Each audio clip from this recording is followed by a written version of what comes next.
তিনি ছিলেন একজন কুরআনে হাফেজ। জেনারেল আসিম মুনিরের জীবনটা সিনেমার থেকেও কম নয়। ভারতের বিরুদ্ধে লড়াইয়ে নেতৃত্ব দিয়ে তিনি কুড়িয়েছেন প্রশংসা।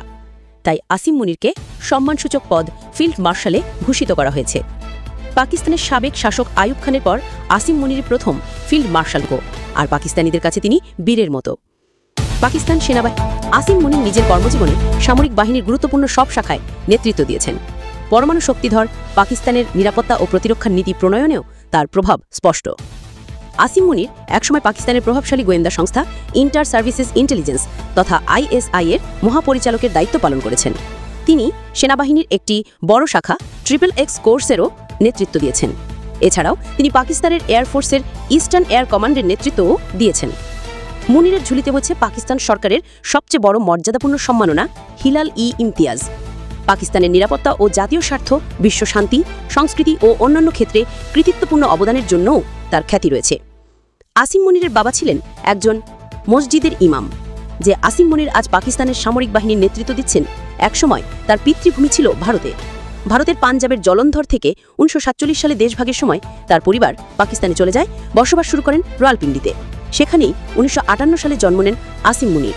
রাওয়ালপিন্ডির মার্কাজি মাদ্রাসা দার-উল তাজবিদে শিক্ষাগ্রহণ শেষে তিনি পাকিস্তানের কোয়েটা, জাপান ও মালয়েশিয়ার একাধিক বিশ্ববিদ্যালয় থেকে ডিগ্রি অর্জন করেন। সর্বশেষ ইসলামাবাদের ন্যাশনাল ডিফেন্স ইউনিভার্সিটি থেকে MPhil সম্পন্ন করেন। অফিসার্স ট্রেনিং স্কুল প্রোগ্রামের মধ্যে দিয়ে লেফটেন্যান্ট আসিম মুনির পাকিস্তান সেনাবাহিনীতে যোগ দেন।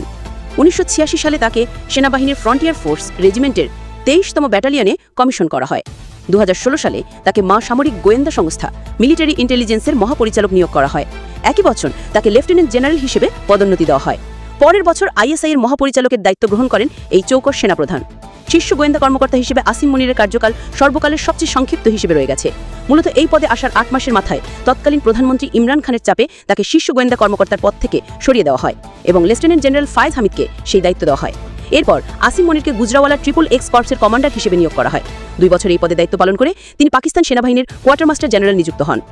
অবশেষে 2022 সালের নভেম্বরে জেনারেল আসিম মুনির পাকিস্তানের 11তম সেনাপ্রধান হিসেবে দায়িত্ব গ্রহণ করেন।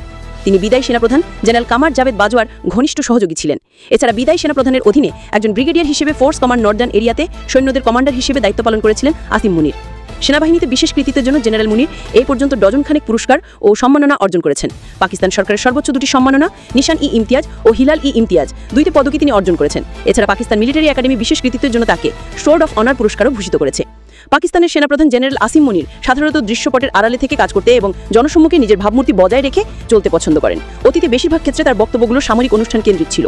পূর্ব নির্ধারিত ও পরিকল্পিত ভাষণেই সেগুলো সীমাবদ্ধ থাকত।